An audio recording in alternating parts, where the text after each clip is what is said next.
नमस्कार मित्रों, desire point channel के इस नए वीडियो लेक्चर में मैं हूं अमित दुबे और आज के इस वीडियो लेक्चर में हम कक्षा 12 के इंग्लिश प्रोज के फर्स्ट चैप्टर जिसका नाम है a girl with a basket इसका अध्ययन करेंगे। इसके लेखक विलियम सी डगलस हैं। वीडियो शुरू करने से पहले मैं आपसे प्रॉमिस करता हूँ कि यह वीडियो बहुत ज़्यादा ईजी और बहुत ज़्यादा लॉजिकल होगा और जब ये वीडियो ख़त्म होगा तो आपके लिए ये चैप्टर धुआं होने वाला है, यानी बहुत ज़्यादा ईजी होगा। तो देखिए, सबसे पहले मैं आपको विलियम सी डगलस का परिचय दे दूँ। विलियम सी डगलस यूएसए के सुप्रीम कोर्ट के एक न्यायाधीश थे और वही इस पाठ के लेखक हैं।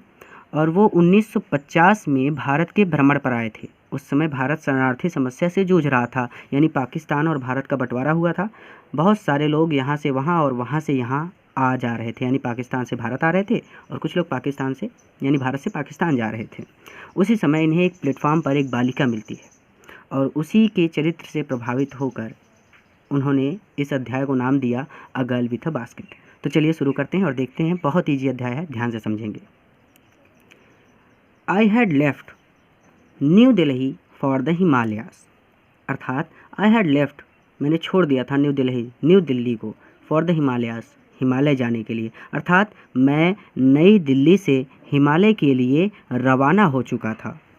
आई was going as far as Bareilly by train, I was going मैं जा रहा था एज फार एज बरेली तक, मैं बरेली तक जा रहा था बाई ट्रेन से, एंड देन और उसके बाद बाई कार टू रानीखेत और कार से रानीखेत जाता। यानी यहाँ से ये कहना चाहते हैं कि I was going as far as Bareilly, मैं बरेली तक ट्रेन से, बाई ट्रेन मैं बरेली तक ट्रेन से, and then by car to Ranikhet और उसके बाद रानीखेत तक कार से जाने वाला था। अब रानीखेत क्या है उसके बारे में यहाँ देखिए दिया हुआ है। रानीखेत के बारे में ध्यान से समझेंगे। एन मीन्स हुआ एक, ओल्ड मतलब पुराना, ब्रिटिश मतलब अंग्रेजी, आर्मी मतलब सैनिक, हिल मतलब पहाड़ी, स्टेशन मतलब छावनी। यानी यहाँ से यहाँ तक तोड़ तोड़ के पढ़ेंगे, एकदम तोड़ तोड़ के, कोई डाउट नहीं, सबसे बेहतरीन प्रदर्शन करना है और सबसे अच्छे से पढ़ना है। And old British army hill station, इसका मतलब क्या हुआ, यहाँ एक पुरानी अंग्रेज़ों की सैनिक छावनी है। And old British army hill station, इतना समझ में आया। एंड मतलब एक, ओल्ड मतलब पुरानी, ब्रिटिश मतलब आर्मी यानी ब्रिटिश मतलब अंग्रेजी, आर्मी मतलब सेना, हिल मतलब पहाड़ी, स्टेशन मतलब छावनी, यानी यहाँ एक पुरानी अंग्रेज़ों की सैनिक छावनी है। ठीक। लोकेटेड का मतलब होता है स्थित होना, जो कि स्थित है, कहाँ पर स्थित है, ऑन आ 6000 फुट 6000 फुट की ऊंचाई पर, ऑन आ 6000 फुट, समझ में आया, 6000 फुट की ऊंचाई पर। रिज मतलब होता है कि लंबी पहाड़ी कतार, ठीक है। 6000 फुट की ऊंचाई पर। अपोजिट का मतलब होता है ठीक सामने। अब किसके सामने, 120 माइल 120 मील विस्तार में, 120 मील विस्तार में, स्ट्रेच मतलब होता है विस्तार, 120 मील विस्तार में, ऑफ स्नो मतलब बर्फ से, कैप्ड ढके हुए, हिमालयास हिमालय के, यानी यहाँ से यहाँ तक ये कह रहे हैं कि 120 मील विस्तार में बर्फ से ढके हिमालय के सामने। फिर से आराम से देखेंगे, कोई डाउट नहीं रखना, 1% भी डाउट बच गया तो फिर बेकार है। देखिए, इसको ऐसे पढ़ेंगे उल्टा करके। देखिए, 120 mile stretch of snow capped Himalayas, 120 मील विस्तार में बर्फ से ढके हिमालय के सामने, अपोजिट मतलब सामने, ऑन 6000 फुट रीच 6000 फुट की ऊंचाई पर, and old British army hill station, यहाँ एक पुरानी अंग्रेज़ों की सैनिक छावनी है।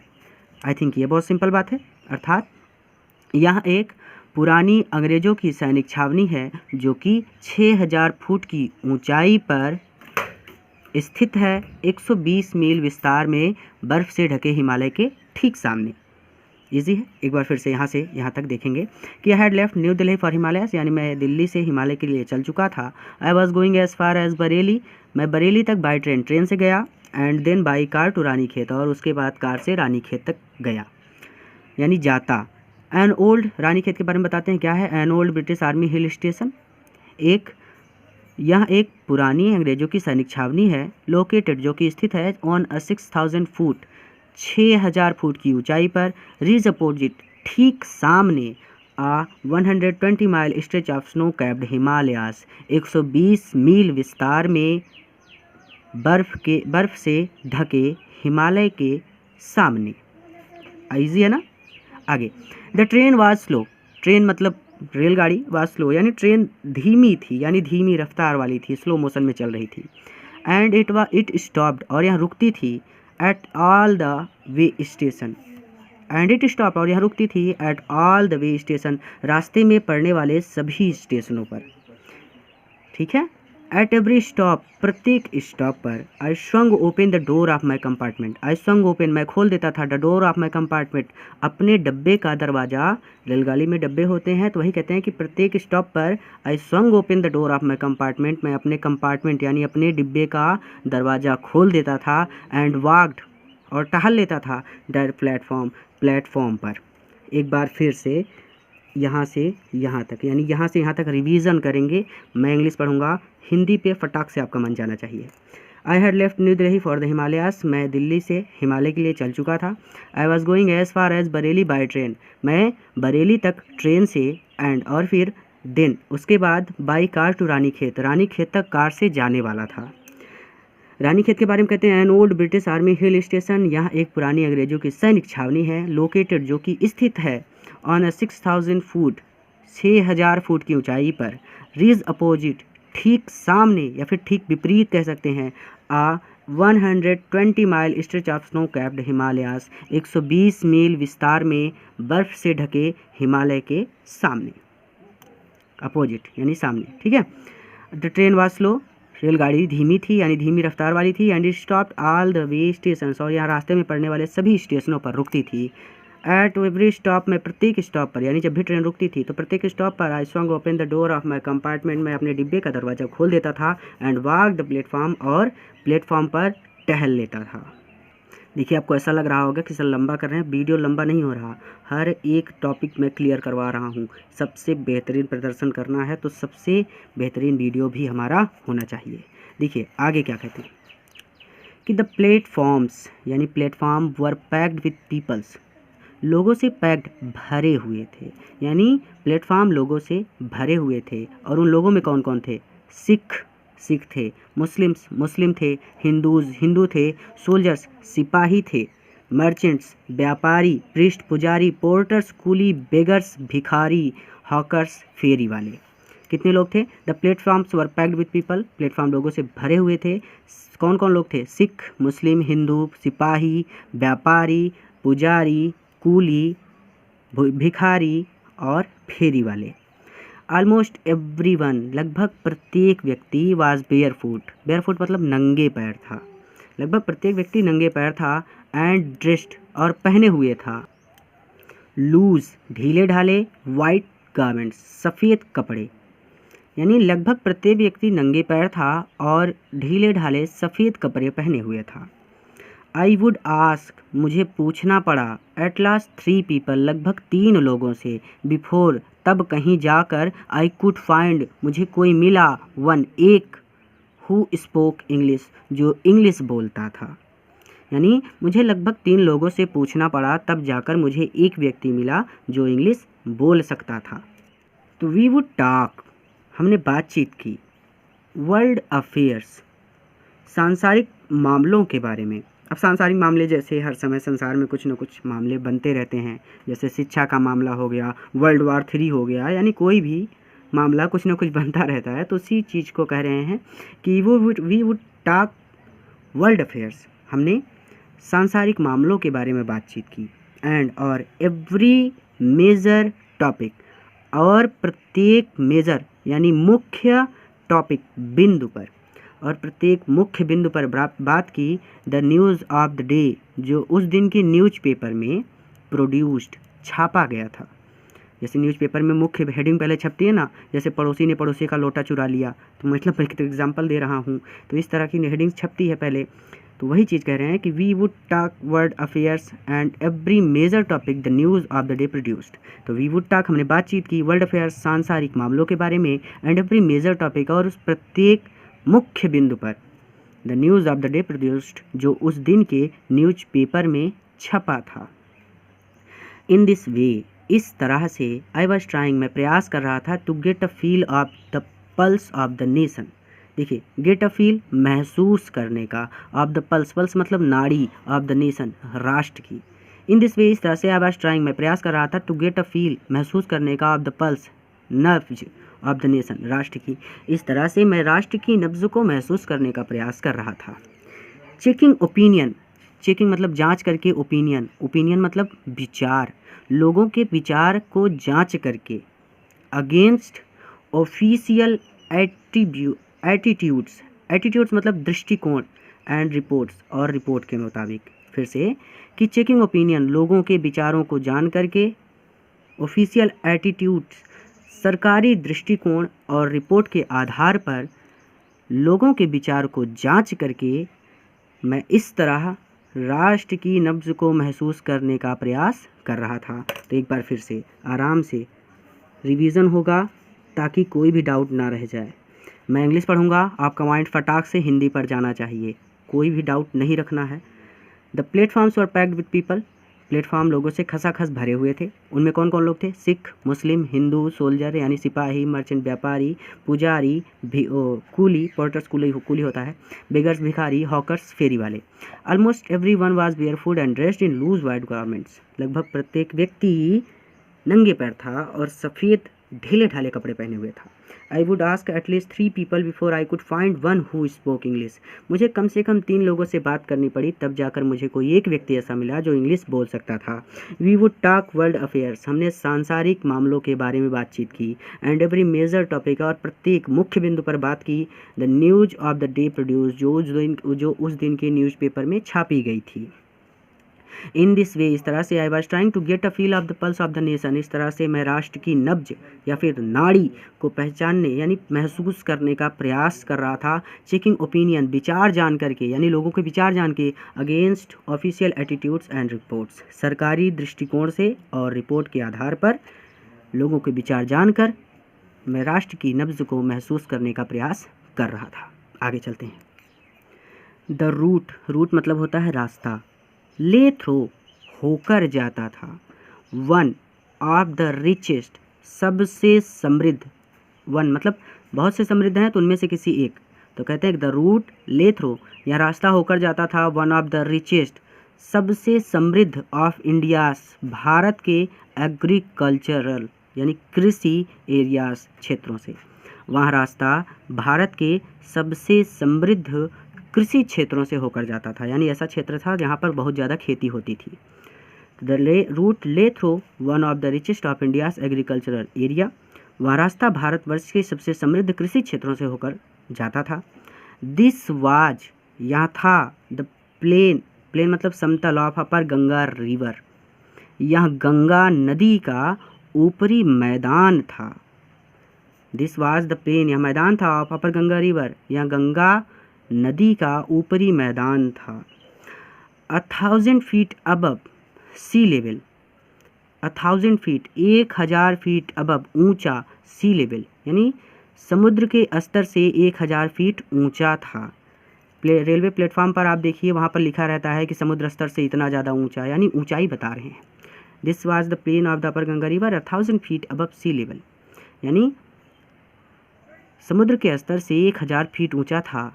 बट लेकिन ट्रॉपिकल, ट्रॉपिकल मतलब होता है उष्ण कटिबंधीय, अर्थात वहाँ पर ऐसा कोई स्थान जहाँ पर लंबे समय तक खूब गर्मी होती हो और खूब बरसात पड़ती हो, ठीक है, उसे ट्रॉपिकल कहते हैं, यानी उष्ण कटिबंधीय। The Ganga was brown silt, कैसी थी गंगा? कहते हैं Ganga was brown silt, Ganga भूरी रेत वाली थी, ब्राउन मतलब भूरा, सिल्ट मतलब रेत, तो गंगा भूरी रेत वाली थी। स्वालिन जो उमड़ रही थी, विथ फ्लोड वाटर्स, यानी भूरी रेत वाली गंगा बाढ़ से उफन रही थी, बाढ़ आई हुई थी। स्वालिन उफान मारना, विथ फ्लोड वाटर यानी पानी बहते हुए उफान मार रहा था, यानी बाढ़ आई हुई थी। तो इस तरह से यहाँ तक पहले इतने ही समझ लेते हैं। The Ganga was brown silt भूरी रेत वाली गंगा थी, यानी गंगा कैसी दिखती है, भूरी रेत की। सॉलिड विथ फ्लोड वाटर्स, यानी भूरी रेत वाली गंगा बाढ़ से उफन रही थी। इट्स ओवरफ्लो, और इसका जो उफान था यानी बाढ़ आई हुई थी गंगा नदी में उस समय। इनअंडेटिंग, इनअंडेटिंग मतलब डुबाना, थाउजेंड ऑफ एक्रेस यानी उफान की जो थी हजारों एकड़ की फसल, ऑफ राइस चावल की, यानी यहाँ से यहाँ तक। It's overflow inundating thousand of acres of rice, यानी इसका उफान चावल की हजारों एकड़ की फसल को डुबाए हुए था, पानी से भरे हुए था। इट्स ओवरफ्लो इनअंडेटिंग डुबाना, थाउजेंड ऑफ एक्रेस हजारों एकड़, ऑफ राइस चावल की फसल को, इट्स ओवरफ्लो इनअंडेटिंग डुबाए हुए था। यहाँ से यहाँ तक एक बार पैसेज बनाते हैं, पढ़ लेते हैं, फिर चलते हैं आगे। द रूट ले through one of the richest of India's agriculture areas, वह रास्ता भारतवर्ष के सबसे समृद्ध कृषि क्षेत्रों से होकर जाता था। This was the plain of the upper Ganga river, यह गंगा नदी का ऊपरी मैदान था, 1000 फीट अबव सी लेवल, जो समुद्र के स्तर से 1000 फीट ऊंचा था। बट ट्रॉपिकल, लेकिन उष्ण कटिबंधीय था, अर्थात वहाँ पर लंबे समय तक खूब गर्मी व खूब बरसात पड़ती थी। The Ganga was brown silt, Ganga भूरी रेत वाली थी। सॉलिड विथ फ्लड वाटर्स, यानी यहाँ से यहाँ तक पूरा मिला के कहा जाए कि भूरी रेत वाली गंगा बाढ़ से उफन रही थी। इट्स ओवरफ्लो, और इसका ओवरफ्लो यानी उफान, inundating thousand of acres of rice, हजारों एकड़ चावल की फसल को पानी से भरे हुए था। ये कहते हैं कि टू द नॉर्थ, अब हमने इसका रिवीजन कर लिया, अब हम रिवीजन नहीं करेंगे। अब देखिए, to the north were jungles, north मतलब उत्तर की ओर, जंगल्स जंगल थे। ग्रेट एक्सपेंसेस ऑफ ग्रास, यानी घास का जंगल था, बहुत ज़्यादा विस्तार था घास का, यानी घास के जंगल थे। Higher than a man's head, और ये घास कैसी थी, हायर ऊंची थी, देन अ मैंस हेड, मनुष्य के सर से भी ज़्यादा ऊंची थी। यानी ये है expenses of grass, great expanses of grass, यानी बहुत ज़्यादा विस्तार। एक्सपेंसेस खुली भूमि में विस्तार, ठीक है, यानी जहाँ तक नज़र जाती थी सिर्फ यही घास ही घास थी। तो यहाँ से यहाँ तक क्या हो जाएगा, इसका अर्थ ये होगा कि आदमी के सिर से ऊंची घास का लगातार बहुत विशाल विस्तार था।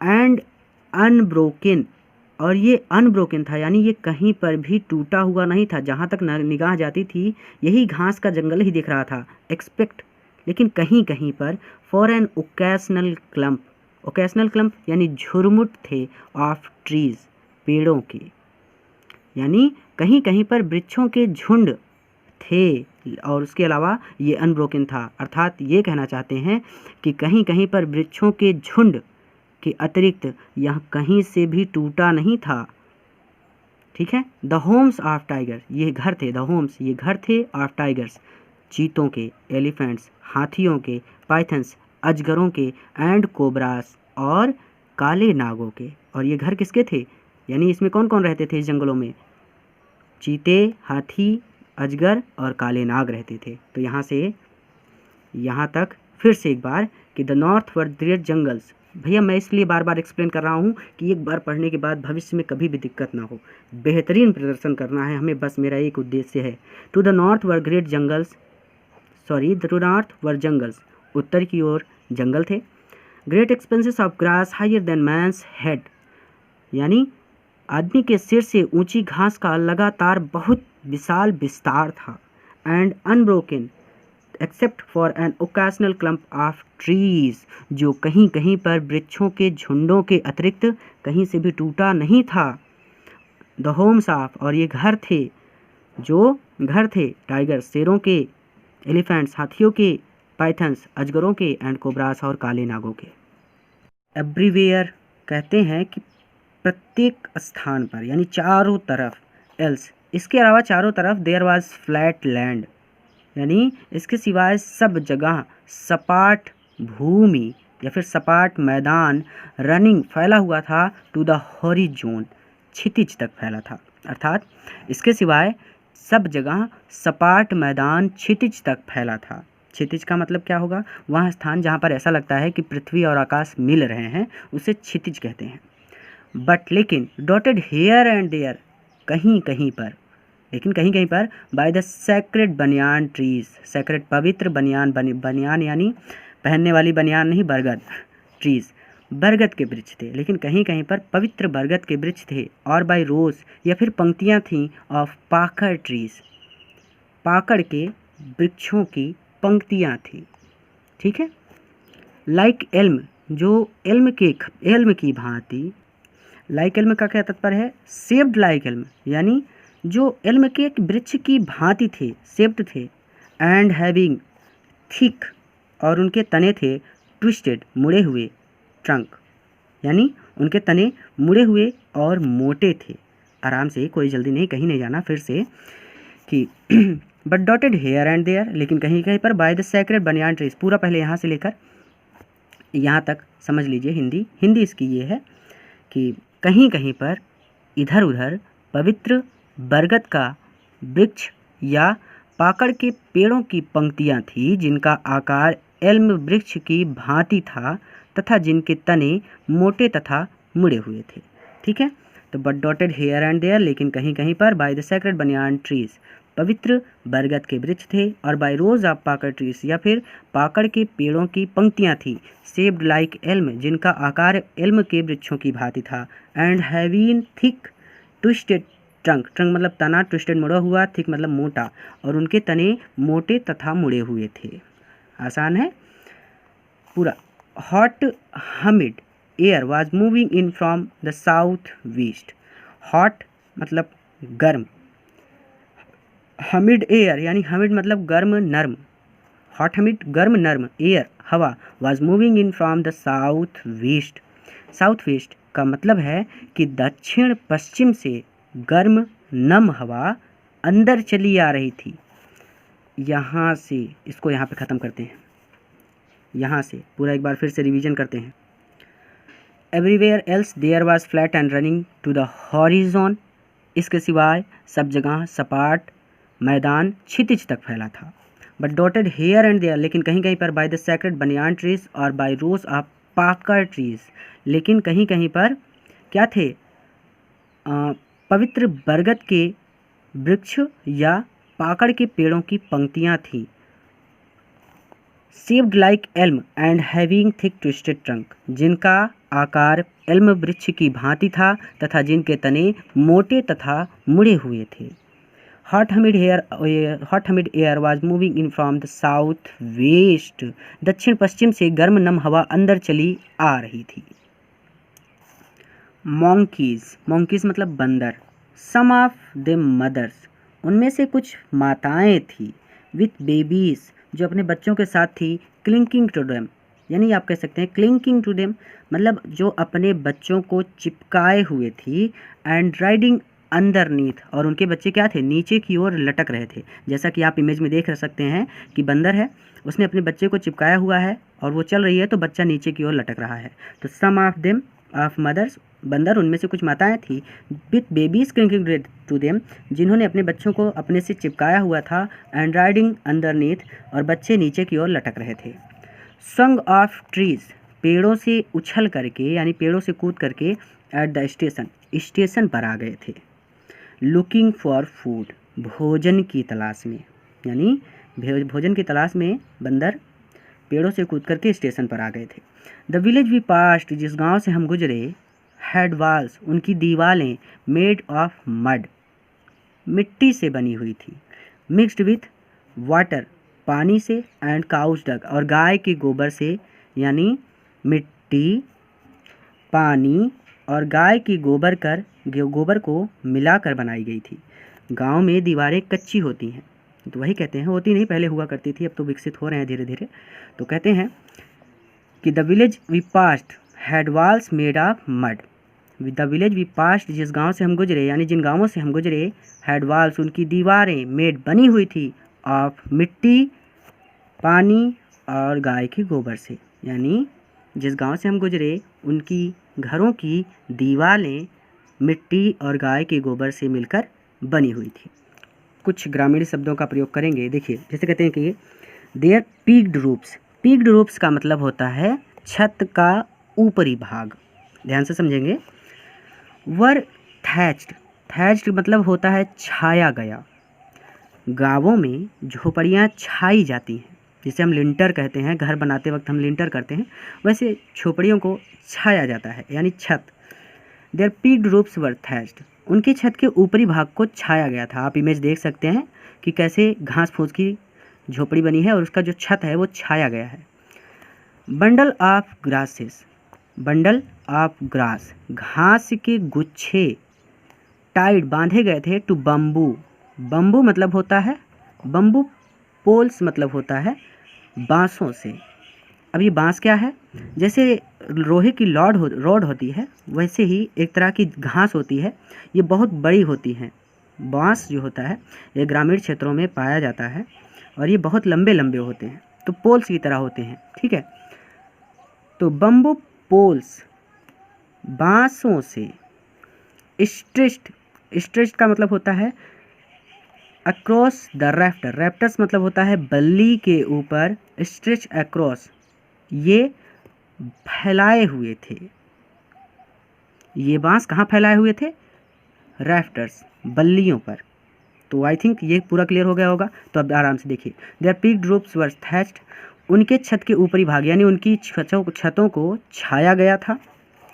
Bundle of grass tied to bamboo poles, घास के गुच्छों को बांसों में बांध करके स्ट्रेच अक्रॉस द रैफ्टर्स, बल्लियों पर छाया गया था या बल्लियों के ऊपर रखा गया था। तो their peaked roofs were thatched, यहाँ से यहाँ तक पूरा कि उनके छतों को छाया गया था, घास के गुच्छों को बांसों में बांध करके बल्लियों के ऊपर छाया गया था। दैट डे, उस दिन, द पंपकिन वीनस, पंपकिन मतलब होता है, पंपकिन मीन्स होता है कद्दू, वीनस मीन्स होती हैं लताएं, दैट ग्रीव, उगी हुई थी, ओवर देम, उन दीवालों पर। दैट डे, उस दिन, the pumpkin vines that grew over them, जो उन भद्दी दीवालों पर कद्दू की बेलें उगी हुई थी, वर इन ब्लूम, उनमें फूल लगे हुए थे। अर्थात उस दिन उन भद्दी दीवारों पर उगी हुई कद्दू की बेलों पर फूल लगे हुए थे। ट्रेलिंग स्ट्रिक्स, और वो धारियाँ बना रही थी, ऑफ येलो, पीले कलर की, ओवर ड्रैब वॉल्स, उन भद्दी दीवारों पर या फिर उन मटमैली दीवारों पर। यानी यहाँ से लेकर यहाँ तक ये कहना चाहते हैं कि उस दिन उन भद्दी दीवारों पर उगी हुई कद्दू की बेलें फूलों से लदी हुई थी तथा उन मटमैली दीवारों पर लंबी पीली धारियाँ बना रही थी। ठीक है, आसान है। आगे चलते हैं कि एट वन स्टेशन, एक स्टेशन पर, माई routine of talking with the people, लोगों से बातचीत करने का मेरा रूटीन यानी सिलसिला ऑफ टॉकिंग विद पीपल, लोगों से बात करने का सिलसिला वाज इंटरप्टेड, रुक गया। एक स्टेशन पर लोगों से बातें करने का मेरा सिलसिला रुक गया। एज सुन एज आई अलाइटेड मतलब जैसे ही मैं उतरा यानी अपने डब्बे से बाहर निकला। A group of young children, young मतलब छोटे, चिल्ड्रन बच्चों के ग्रुप, झुंड ने, गैदर अराउंड मी, मेरे चारों तरफ घिर गया। यानी एक कहने का तात्पर्य यहाँ है कि छोटे छोटे बच्चों के एक झुंड ने मुझे घेर लिया। दे वर सेलिंग बास्केट्स, वे बास्केट बेच रहे थे, वे टोकरियाँ बेच रहे थे। हैंड वूवन, और ये बास्केट कैसी थी, ये डैश करके मतलब है कि उसका तरीका बता रहा है यानी उसके बारे में बता रहा है। हैंड वूवन, हाथों से बनी थी। रीड मतलब होता है नर कट, ये एक तरह की घास होती है जो गांवों में पाई जाती है। रीड बास्केट्स, ये हाथों से बनी नरकट की टोकरियाँ थी। विथ सिंपल डिज़ाइन, जिनके सिंपल डिज़ाइन एंड पैटर्न, जो साधारण एकदम सिंपल, यानी डिज़ाइन एंड पैटर्न का मतलब होता है नमूने या फिर प्रकार। ठीक है, तो इसे हम सीधा इंग्लिश वर्ड ही यूज करेंगे क्योंकि हिंदी के लिए आप कन्फ्यूज हो जाएंगे। जो साधारण डिज़ाइन और पैटर्न वाली हाथों से बनी नरकट की टोकरियाँ थी।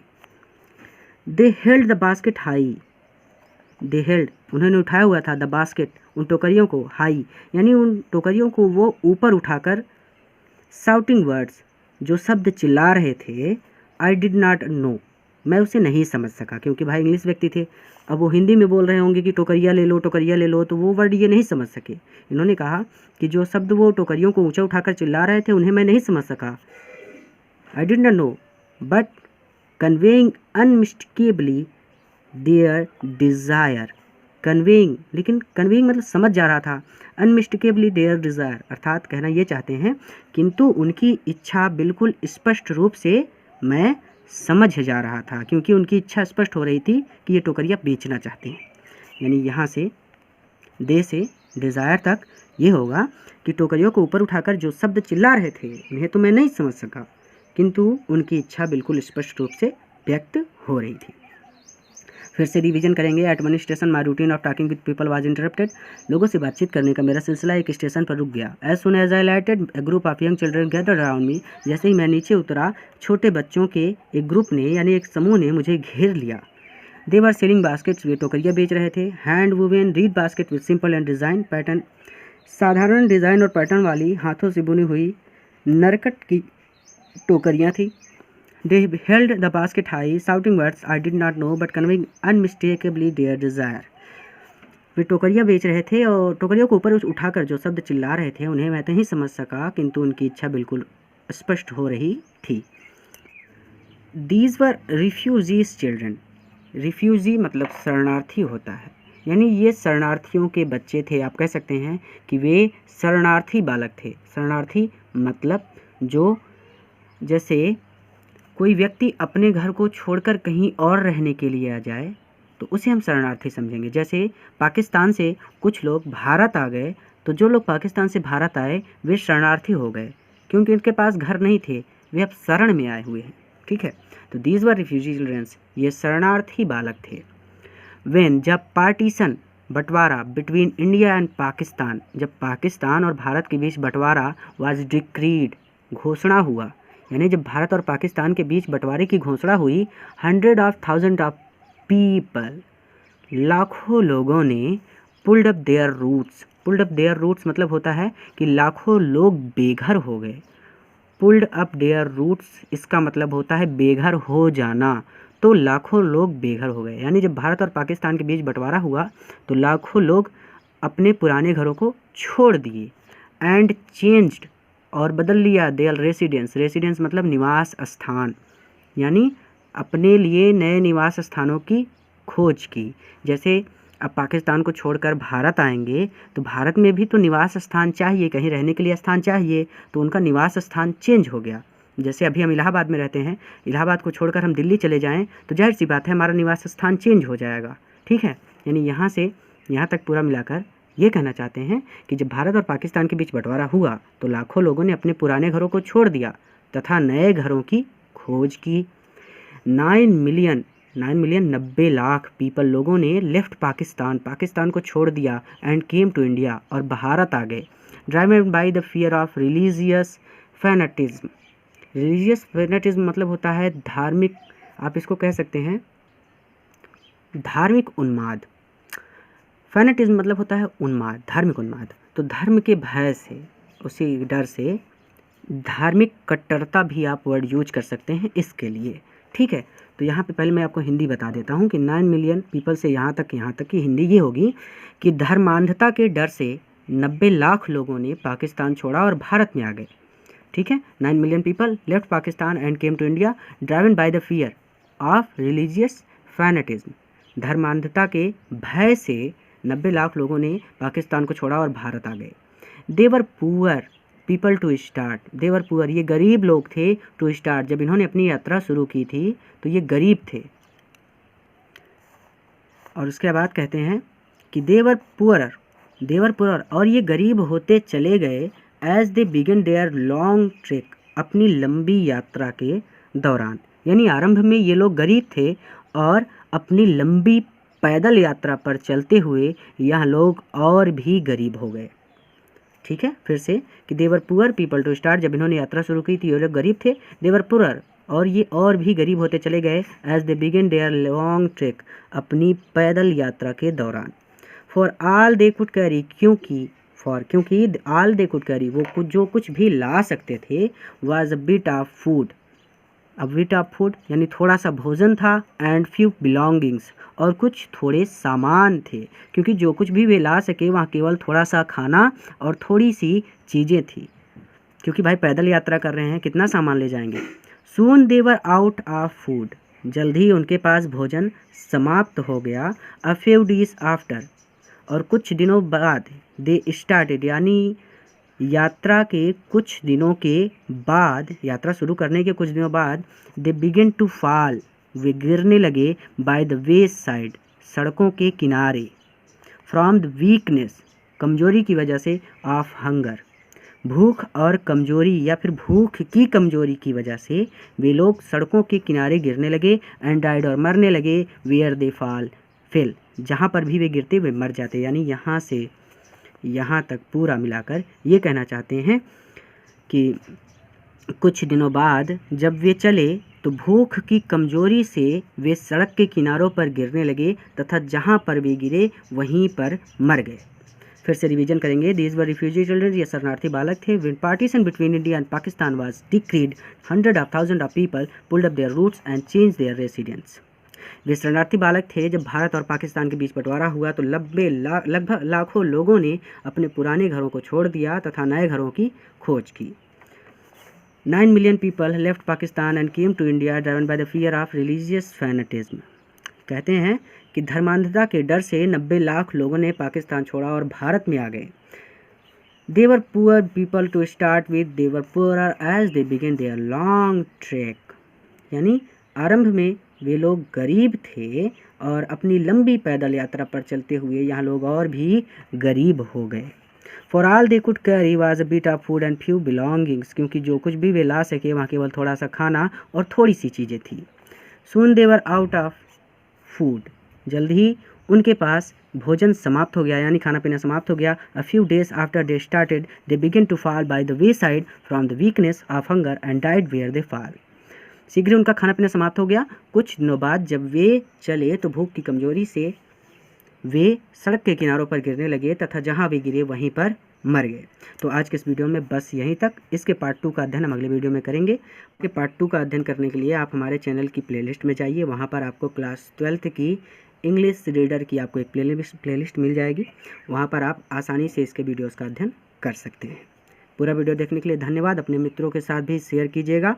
एक बार पूरा का पूरा फिर से रिवीजन कर लीजिएगा ताकि कोई भी डाउट ना रह जाए।